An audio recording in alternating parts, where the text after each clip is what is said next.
Donald Trump says a lot of things. The most recent thing he's saying is that he's running for president in 2028 for a fourth term in office, which would imply that he won the 2020 election, which he didn't. Can he run in 2028? He's not supposed to be able to, but let's look at some of the systems in place that may or may not actually allow him to. So after I saw this announcement, I went on the Federal Elections Commission website where you can filter through and see every person who is registered to be a 2028 presidential candidate in the United States.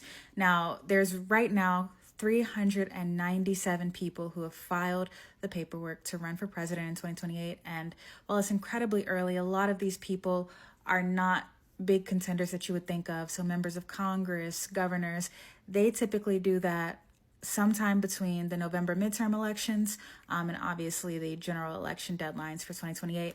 Donald Trump is not on this list. He has not filed with the Federal Elections Commission to run for office. I think if he does file with the FEC, then we need to start having serious conversations about legality. Now, when I went on the FEC's website, I learned something very interesting. So the Federal Elections Commission is responsible for enforcing election laws on the federal level in this country. There's 6 commissioners, but you need 4 of them to be active and, actively essentially do the work of the Federal Elections Commission. Right now, there's only 2. One person's term expired. Donald Trump fired another one of them. Another person resigned. So of the 6 seats, you need 4 filled to be able to do the work of the Federal Elections Commission. The Elections Commission can't do its job because it doesn't have enough people on its board. And how do you fill those seats?